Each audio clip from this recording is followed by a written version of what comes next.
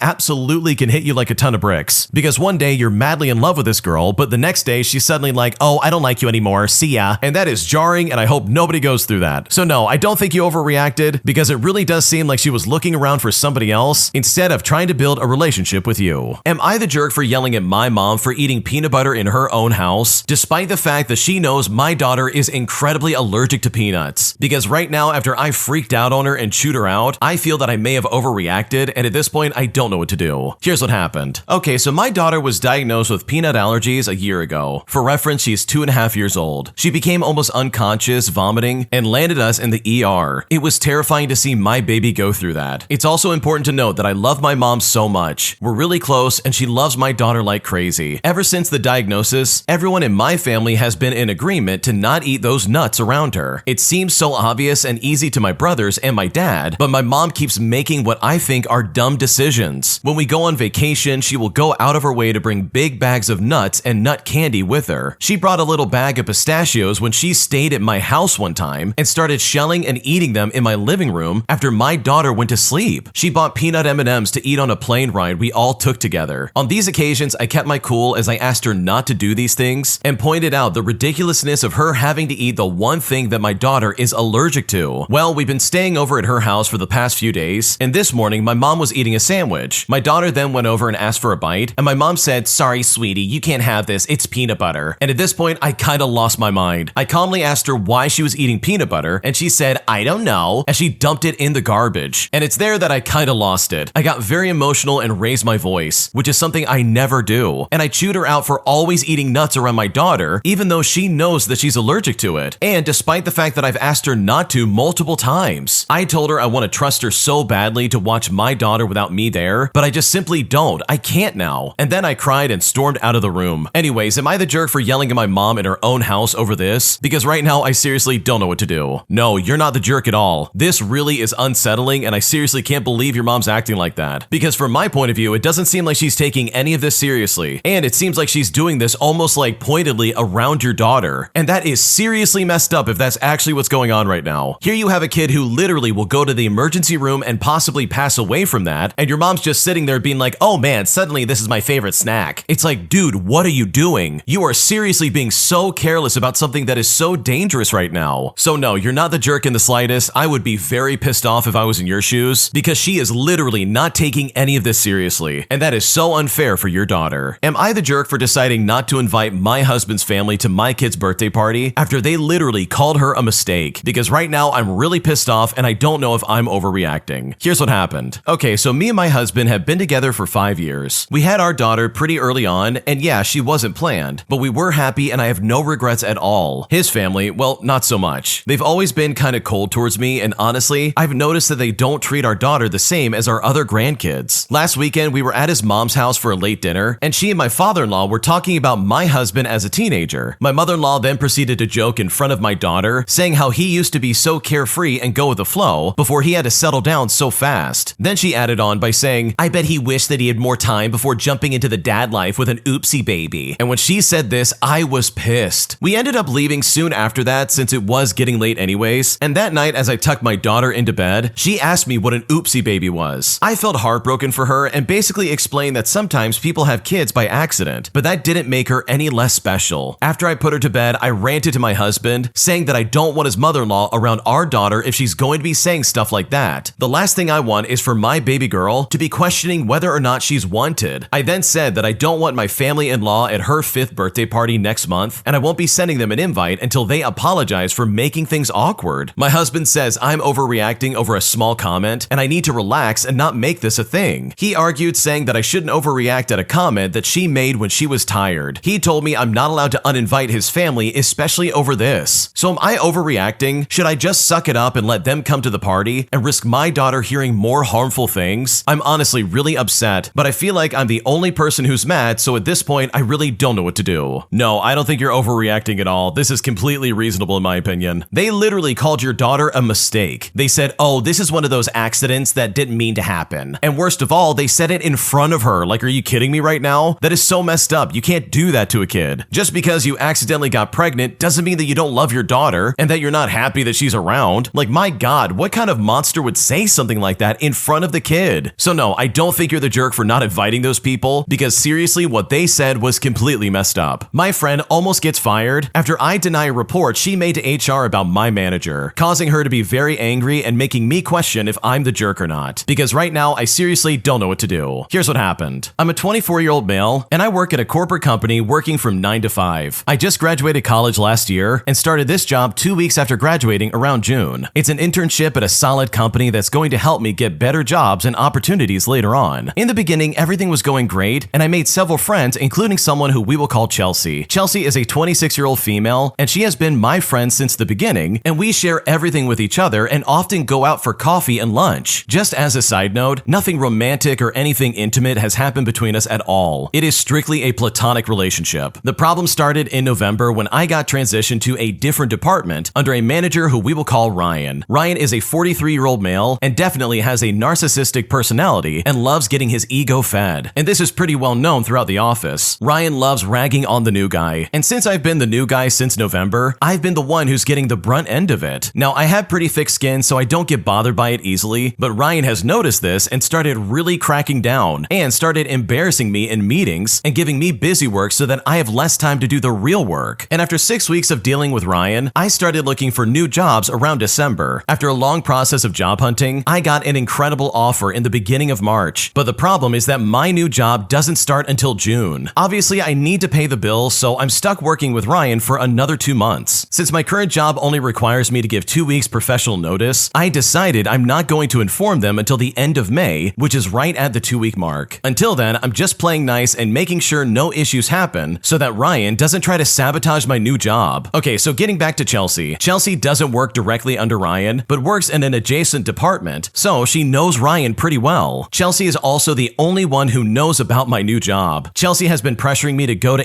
HR about Ryan's behavior, but I've told her that I don't want any problems and that I'm not going to go to HR. I just want the next 2 months to go by smoothly and get out of here. Well, the other day, Chelsea and I were hanging out in her office and Ryan suddenly comes in. Now, for the purpose of being anonymous, I'm not going to say what happened next. However, Ryan did something to me that was definitely a fireable offense. After that happened, Chelsea told me I have to report Ryan, but I said no and then I just left. Well, it turns out that Chelsea took it upon herself to go to HR directly. HR called me into their office and asked me for my side of the story, and you know what? I straight up lied. I told them nothing actually happened. So HR dropped the issues, but word got around and Ryan found out about it. And now he's trying to go after Chelsea and get her fired for being a liar. And now Chelsea is mad at me and won't talk to me, and she's blaming me for her almost getting fired. But it's my prerogative whether or not I decide to report it. I understand that she thinks that me letting it slide means that it will affect other people too, but to be completely honest, I'm looking out for me and what's best for my future. So am I the jerk in this situation? What should I do? Okay, the original poster is absolutely the jerk. You mean to tell me that you had a manager who was actively mistreating people in the office and who mistreated you in front of another person, and you don't have the guts or the spine to report it and get that guy in trouble? Like, are you kidding me right now? That is so stupid, because the way he's treating you, especially the part that you left out of the story, all of that is completely inappropriate and it really leaves a bad precedent for that place. It doesn't matter if you're leaving or not. That guy deserves to be reported. Also, I'm pretty sure it's illegal for that guy to try and like sabotage your next job or like get you fired or in trouble or something like that, because at least from my experience, once you report someone like this and they try to like hurt your career, that can be seen as retaliation and then you can sue them into oblivion. So to that regard, you absolutely suck for not speaking up, especially when you had every opportunity to do so. But also the fact that you threw Chelsea under the bus. You literally called her a liar and got her in trouble, and then seriously put a target on her back with Ryan staring right at her. Like, that makes you an awful person. And I really mean that. Like, that really is so messed up. So sure, you can sit there and try to be like, well, I'm looking out for myself. But at the end of the day, you ruined the one good friendship you had at that office. And the fact that you did that, in my opinion, proves that you absolutely are the jerk. An entitled Karen tries to claim that I did $2,000 worth of damage to her car when all I did was accidentally bump it with my door, resulting in one of the weirdest blow-ups I've ever seen from a person in my life. Here's what happened. Okay, to start things off, I was parked getting out of my car when the wind blew my door open gently. It barely touched the car next to mine, and there was no visible dent and just a possible mark. Well, I immediately acknowledged it and I offered to exchange information. When I explained it was the wind, not to avoid responsibility, but just to clarify that it wasn't a careless act, this entitled Karen cut me off. She said to me, No, something like this happened before and it cost $2,000. My car is new. At that point, it felt less like she was assessing real damage and more like she was trying to guilt trip and manipulate me. She even pointed out a completely unrelated mark further down and insisted this was from my door too, which made no sense based on where the door touched. And then it escalated fast. She then started filming me and my toddler, who was crying in his car seat, scared and confused. She threatened to call the police, and I was trying to stay calm while juggling my phone, pulling up my insurance application, and soothe my child, but she just kept the camera on us. I could feel my son's distress behind me, and that's when I lost it emotionally and I called 911 myself. I didn't feel safe or respected, and I needed a neutral record of what was happening. After I gave her my info, I went back into the car to comfort my son, who by then was screaming and crying from the stress. I then looked up and she was still filming us. I was literally just trying to calm a scared toddler, and she kept her phone pointed at us like we were some kind of show, and that moment broke me. But you know what? It didn't stop there. When I showed her that I called 911, she told the police that I banged on her window, which was absolutely false. I simply held up my phone near the window to show her the call screen. She also accused me of locking my child in the car with no air circulation, which was so far from the truth it's not even funny. I was right there with the window cracked and the AC on. It was just another manipulation accusation meant to make me panic. She even lied about having the same insurance as me when I first mentioned mine, but it turned out she was with another one. It was just more weird, unnecessary power moves. I know she probably assumed that she could intimidate me because I'm an immigrant and English isn't my first language, and I look like someone who might not push back. But I didn't back down. I gave her my information, I made the call, and I stood my ground. My husband then showed up by Uber when I called him, and for the first time in the whole interaction, I felt not alone. I'm still feeling the stress hours later, but I am proud of how I handled it. I didn't yell, I didn't film her back, I didn't escalate, and I protected my son and I kept my dignity because I want him to grow up knowing that we do not back down from unfairness. We do not let people shame us into silence. And even when our hearts are pounding, we still speak up, especially when you're dealing with Karens who act like this. Oh man, this Karen is so far out of line, it's not even funny. Seriously, think about it for a second. She's literally filming you guys and being like, wow, you're a terrible mother. You're gonna pay $2,000 for my door, while also trying to blame you for other marks that she did herself probably. Like, this level of unhinged is completely unacceptable, and I seriously just can't stand when people act like this. So regardless of what this lady says, I really hope you took a lot of pictures of the damage just so you can show the insurance company that she absolutely is lying to them, because this Karen was clearly trying to scam you out of a lot of money, and that is not fair for you or your family in the slightest. If you like Am I the Jerk, you're probably going to love Am I the Genius. Check it out, link down below in the description. Also, go to amithejerk.com/submit if you would like to submit your own stories. Am I the jerk for telling my roommate that she can't bring her boyfriend over unless he starts buying groceries? Because he quite literally is eating me out of house and home, and at this point I seriously don't know what to do. Here's what happened. Okay, so me and my roommate, who we will call Chloe, have been living together for almost a year. We split rent, utilities, and groceries 50-50, and it's been mostly fine until her boyfriend basically started living with us. Like, he's not officially moved in or anything like that, but he's here 4 to 5 nights a week, sometimes even more. He showers here, he sleeps here, and he eats all the time. He will make himself full-on meals with our shared groceries and not even ask us first. And before anyone says anything, yes, I've talked to her about it. I brought it up just kind of casually at first, where I would say to her, hey, do you think your boyfriend could pitch in for groceries since he's here a lot? But Chloe just laughed it off and said, oh, he doesn't even eat that much. For the record, my boyfriend comes over too sometimes, but he only eats food that I specifically bought, like snacks that I keep in my room or label, and he always asks before he does that. One time, he accidentally ate Chloe's leftover takeout from the fridge because he thought it was mine, and she absolutely flipped out, like full-on mad for a whole day kind of flipped out. I apologized and he offered to replace it, but she was still super salty towards him. Meanwhile, her boyfriend's making grilled cheese, eggs, ramen, helping himself to whatever's in the fridge, like it's some kind of free-for-all. I let it go for a bit, but last week I went to make lunch and I realized he finished the last of the eggs, bacon, and lunch meat that I bought, and that was my last straw. I mean, I'm a college student. I literally cannot afford this. I told her again, but more directly this time, that if he's gonna be here that often and eating our food, he needs to start contributing, or just not eat stuff that I paid for. Chloe got super defensive and said I'm being unfair, and that I'm gatekeeping food, and that I'm making things awkward when he's literally just existing. I said it's not about him being here. It's about him acting like he lives here without actually paying to live here. Now she's barely speaking to me and said that I'm ruining her vibe and making her feel like she can't have her boyfriend over. I'm seriously not trying to be controlling, but I also don't want to be feeding a third person for free. So did I overreact in this scenario? My boyfriend, my best friend, and my mom are the only people who know about this. My boyfriend and best friend are on my side, while my mom thinks this would be a stupid thing to end a friendship over, and I should just let it go before it turns into something bigger. What should I do? Okay, I am 100% on the original poster side here, because this guy is eating all of your food. This is a really simple solution, like Chloe's boyfriend needs to step up and start paying for his share, especially if he's here 4 to 5 nights a week. Like, at that point, you basically live here and you need to start contributing or get out. And it's the fact that he's polishing off all of your groceries, like that in and of itself would make me go crazy. I would be super frustrated, I would be really annoyed, and that would not be okay for me. Like, seriously, I would be super upset. So yes, you have every right to be pissed off, because what your roommate's allowing, in my opinion, is completely unacceptable. Am I the jerk for going off on my friends after they made fun of my 9-year-old niece with really cruel jokes, which eventually led to her crying and breaking down? Here's what happened. Okay, so here's the situation. I'm a teenager and I was hanging out with a group of friends who love to joke around a lot, and I'm used to their sense of humor. It's sarcastic, edgy, and sometimes borderline mean, but I've known them long enough to know what's serious and what's not. My younger 9-year-old niece, however, is not used to that kind of humor. She wanted to talk to them while I was gaming or chatting with them, and I warned her and I said, you might not like them, they're not always the nicest people, but she insisted. She really wanted to join in and seemed really excited, so I agreed. But I specifically told my friends beforehand, hey, she's only 9. Please don't go too far or say anything mean. And when I said that, they agreed. Everything was fine for the first few minutes. She was talking with them and even singing a little. I went to the bathroom for literally a minute or two, and when I came back, she was on the bed crying and shaking. I asked her what happened, and she told me that they were making fun of her singing and saying mean things to her. I looked at the chat, and sure enough, I saw some of their comments, and they were sarcastic and really mocking. And I don't care if they say it was just jokes. She was clearly not okay. I told them, what is going on? I told you not to go too far. They replied by saying, we're just joking. Quit being dramatic. And you know what? That just set me off. I said, no, she's a kid. You don't say that to kids. That's common sense. You guys are jerks. After that, I blocked them and I haven't spoken to them since. But they keep trying to spin it like I overreacted and can't take a joke. But I really don't think I was wrong for standing up for her. She is just a little kid who wanted to hang out and got emotionally wrecked instead. I know I went off on them hard, but I'm still furious about it. And honestly, if someone did that to your younger sibling or niece or cousin, wouldn't you go off too? So seriously, I really need to know if I'm the jerk, because I'm not sure if I took things a little too far. No, you're not in the wrong here. Your friends are idiots. They also don't sound like good friends in the slightest, because in my experience, people who constantly make these kind of jokes usually are not joking around. There's usually some kind of truth in what they're saying, but they're framing this as a joke even though they really mean it and they're just being jerks. So yeah, these people suck and you can definitely find better friends than this, because anyone who willingly makes a child cry, in my opinion, is a massive piece of crap. Am I the jerk for telling my friend that he can't be upset that a girl he had a crush on has a boyfriend? Because right now he's pissed off at me and is refusing to talk to me. And at this point, I don't know what to do. Here's what happened. I'm a 22-year-old female and I was friends with this guy who's 25 years old, and he was telling me about his work crush. He said that she has the perfect body and her face isn't that bad. And for reference, I work with him, so I know he has never spoken to this girl. This girl 2 days later became friends with me, and I find out that she has a boyfriend. So I tell my friend because I thought it would save him the embarrassment of trying to ask out a taken woman. He then texts me and says he's really disappointed and wished that he didn't tell me that he had a crush on her because he didn't want to know that she had a boyfriend. He had told me he was going to ask her out, so he would have found out eventually anyways. And this makes me upset because why are you so upset when you never spoke to this girl and we've only worked with her for 3 days? She also rarely talks at work, so it's not like he could like her personality from that. And now I'm friends with her and I actually like her a lot, so it makes me even more upset that he would depersonalize her like that. I responded by saying, you don't know her, how could you even care? I then realized that was a bit mean, so I was like, it's okay, I'm sure you'll find someone eventually. He then proceeds to ignore me for 2 days, so I text him and I ask if we're still on for hanging out tomorrow, since we said we would before that text. He responds back by saying no, so I tried to call him so that we could talk, but he declines it. I then texted him and he told me that he was upset because of the comment. I explained that, and as he knows since I have told him before, that I have been used for my body multiple times by men who don't care about my personality. So when he made that comment about her body, it really upset me. He responds by saying, stop texting me. And I was confused and I asked, okay, are you serious right now? He then said, stop texting me, it's bothering me. And now I'm confused because that feels like a crazy reaction in response to my text. I know it wasn't nice, but to stop being friends with me altogether seems insane. So seriously, am I the jerk here? Because I honestly don't know what to do. No, you're not the jerk at all. Your friend is weird. You would think him finding out that this girl is taken would be like a relief of some kind, because then he really can avoid being embarrassed and like humiliating himself. And the fact that he's like cutting you off and acting like, oh, stop texting me, you're bothering me. This guy is clearly super immature, and I think you can find way better friends than this guy. Today, I messed up by meeting my girlfriend's family, who she told me multiple times was a messed up group of people. But despite the fact that I didn't believe them, once I met them, I realized very quickly how bad things truly were, eventually leading to me begging my girlfriend that we leave and never come back here ever again. Here's what happened. My girlfriend always described her family as people I would never want to meet in person because they were apparently the worst. I struggled to believe that anyone related to her was as bad as she made it sound, especially because she never wanted to tell me anything about her relatives, so I had nothing to go on. Well, since I recently flew all the way to South Africa to spend time with my girlfriend, I encouraged her to introduce me to her family. Well, my girlfriend agreed to take me to her mom and dad's house if I agreed to leave leave her family out of our relationship going forward, and I said I promised. Well, fast forward to my girlfriend deciding to drive me straight from the airport to her family's house, and I was unaware that we were on our way to meet the family until I paid closer attention to where we were, which was not where my girlfriend lived. My girlfriend said I wanted to meet her messed up family so bad, so she was about to introduce them to me. I said I didn't expect us to go on this journey as soon as I landed, but I guess we're gonna meet this messed up family one way or another. My girlfriend referred to the area we entered as the Cape Flats, which appeared to be a low-income community. As my girlfriend was driving deeper into the Cape Flats, she pointed at various groups of guys standing on different street corners and said if I wanted to avoid getting stabbed, then I should avoid going to those guys. One of the guys actually noticed my girlfriend and waved at her as we passed him. She waved back at him before telling me that she used to date that dude, but then he ended up going to prison for beating up one of her math teachers because said teacher made her come to school on a Saturday, which was supposed to be their day. By the time we arrived at our destination, I learned that I could get taken out and that my girlfriend used to be in love with a guy who might have been capable of doing that. Well, fast forward to meeting the family, and my girlfriend and I had to let ourselves into the house because everyone was too busy enjoying themselves by the cookout in the backyard. No one was sober when we showed up, and the dad welcomed me with a beer and asked if I had American money on me because he always wanted to see a dollar with his own eyes. So I opened up my wallet and I showed him a dollar. The dad showed the dollar to the rest of the family, including his wife, who then proceeded to put the dollar in her bra before telling me to come and get it. Well, my girlfriend then just looked at me like, well, I warned you, didn't I? So I made peace with the fact that my money was most likely gone for good because I was not planning on going there just to get a dollar. My girlfriend eventually pulled me away from her parents and introduced me to her brother, who gave me a quick nod before shifting his attention back to my girlfriend and asking her if he could borrow her car to go out and get more alcohol. My girlfriend said that she was not giving the keys to her car to her intoxicated brother. Her brother pointed at his girlfriend who was dancing on her own in the backyard and said that she could drive because she only had one beer. My girlfriend asked her brother if he was referring to the young-looking girl who was twerking to a remix of My Heart Will Go On by Celine Dion. So I said that I would drive. And when I said that, my girlfriend and her brother seemed really surprised. I said I was willing to drive if the brother showed me the way. Well, my girlfriend then flat out asked me if I was attempting to impress her degenerate family. The answer was yes, but I said no. My girlfriend then sighed like she was pitying me and eventually gave me her car keys. So there I was, driving the brother, and he made me stop at several locations on our way to the liquor store. The first location was where we picked up his friend before going to the following location, which was where the herb supplier lived, if you know what I mean. The brother offered to share this with me if I promised to tell my girlfriend nothing about his side quest. Well, I didn't accept it and I made no promises. I was too stressed out about all the unplanned stops that we were making to even think about getting high and keeping secrets. The friend then directed me towards the nearest barbershop and got out. The brother promised me that we only had one more stop to make before going to the liquor store, and the final pre-liquor store location was where the brother's baby mama lived. The baby mama never answered the door when the brother came knocking, and I was relieved because it was obvious that no one was home, and I thought that meant that we could leave. But the brother continued knocking on the door and saying things to his baby mama, who he believed was pretending not to be home to piss him off or whatever. I didn't understand anything he was saying because he was speaking to his baby mama in another language, but he would turn to me from time to time and feel the need to tell me what was going through his mind at the moment. My girlfriend called to ask me where we were, and I said I would explain everything when I got back. Well, I eventually got back with the brother who finally got the alcohol, and as soon as I saw my girlfriend again, I begged her to get us away from her family. Oh wow, this really does sound like a nightmare because my god, I think we've all been there to some degree. Here's the thing, if you have someone that you love and care about, and they really tell you like, listen, my family is messed up, let's not go there, then I think it would probably be a good idea to listen to her because she probably knows a lot more than you. It's also crazy to me that this guy literally agreed to drive this brother around a town that he's never been in. Seriously, from the sounds of it, this brother sounds like one of those people across the street who could get him taken out. Like, what was this guy thinking? That is so stupid. So yeah, this really was a big mess up, and hopefully this doesn't happen in the future because this is not a mistake that you want to make twice. Am I the jerk for asking my mom to pay to attend my wedding after she nearly blew me off and said that she couldn't afford it? Because right now I'm not sure if I'm making a mistake, and at this point I don't know what to do. Here's what happened. Okay, so my mom chose to abandon her parental rights when I was 10 months old to be with a man that she met and moved states away. She came back into my life when I was 4 years old after they broke up and was in and out of my life my entire childhood. When she would come back into my life, she was extremely awful both emotionally and physically. My father was also not perfect. He was an alcoholic. I had been put into foster care a few times, and my mom never showed up to any of the court dates. When I was 14 years old, she found God and remarried and an extremely hardcore religious man that she met at church. And needless to say, her husband has always hated me, told me that I couldn't live with them because I didn't follow the path of God, and they've never helped me with anything financially, and she never even paid child support. Well, fast forward to 2 years ago, and her husband have had 3 daughters, ages 12, 10, and 7 as of right now. And it's then that my mom asked me to buy her restaurant for $25,000. It started to get to the point where she was begging me, trying to tell me that it was a great business investment, that she had so many offers and wanted to keep it in the family. And she said I would make easily $100,000 a year. She didn't know her husband had texted me months earlier saying that their business was failing and he wanted me to help them turn the business around. So I told her I was sick of her only contacting me when she needed something. She then had my sisters to call me and leave me voicemails asking why I was ignoring them and wouldn't come visit. I got engaged in June of last year, and my fiance's family offered to put in $15,000 for the wedding. My dad matched that, and my fiance and I are putting in around $10,000. My fiance has a huge family, and I only have about 10 people on my dad's side. My mom found out about our wedding from Facebook and offered to fly out my aunts, her daughter, and both of my grandparents. They all live in Thailand, so I was really grateful to be able to have them there. I've always had a pretty good relationship with them and wouldn't be able to afford to pay for all of their flights here without her. I was ready to bury the hatchet just to have them attend, but my dad's family made it very clear that they didn't want to pay for her and her family. I then asked her if she could just pay for herself, her husband, and her family, and she told me that she could only give me $1,000 because she has to pay for her kids' private school. Well, with catering, the bar, and rentals, everything ends up being about $250 a person. When I told her this, she said that I should expect that everything else would be paid off by gifts from the guests. Now, I don't want to seem ungrateful and selfish for telling my own mom and family that they can't come to my wedding because they won't give us any money, but I really did not want to have other people, especially my father, pay for her to be there when she's never helped me with anything in the past. So am I the jerk for telling her that she can't come unless she gives me more money? Because right now I'm honestly not sure what to do. Okay, to be completely honest, I don't even know why you're even allowing them to show up in the first place. Your mom sounds obnoxious, and it sounds like she really is just not a good person. She was not there for you growing up, and it seems like she's just not there now. So the fact that she's not willing to pony up like everybody else has, in my opinion, shows everything that you need to know. And in my opinion, that means that she shouldn't even be there, especially if she's not willing to pay what everybody else is. Am I the jerk for telling my girlfriend that she needs to clean more if she's not going to be getting a job anytime soon? Because right now she's saying that I'm being unreasonable, and at this point, I don't know what to do. Here's what happened. My girlfriend and I have been together for 4 years and have been living together for around 2. She had a part-time job up until January or so, working 2 to 3 days per week, but she quit because she couldn't stand working there any longer. Now, I, on the other hand, work a full-time job. I have a full-time college schedule, even though all the school is online, but it still requires around 4 hours of work per week. Anyways, I don't mind being the provider, but I don't want some traditional wife who's only there to cook, clean, and look pretty. However, I feel I'm putting in 40 hours of work a week and 4+ hours per week into school. So the least that she could do is pick up around the house, namely do the laundries or do the dishes. I go to work from 9 to 5, then we go to the gym, and then I come home and I cook for us. Every time I try to express that our effort feels one-sided, she says that I'm being unfair and that she shouldn't be the only one doing these things around the house, which I agree with to an extent, but she does nothing worthwhile while I'm at work. She'll sleep, lay in bed on her phone, or play video games. I just don't know how to work something out. Her friends are also taking her side and say it's unfair for me to ask her to clean, but I really don't understand how that's unreasonable to ask. So truly, am I the jerk in this situation? Because right now I'm still incredibly frustrated. No, you're not the jerk. Honestly, this seems completely reasonable in my opinion, and I think she really could step up and try to take care of the house more at least while she's not working. And also, let's be honest for a second. I kind of see it as a big red flag that she quit her job all because she didn't want to work there any longer, but she only worked there 2 to 3 days per week? That's not really that bad.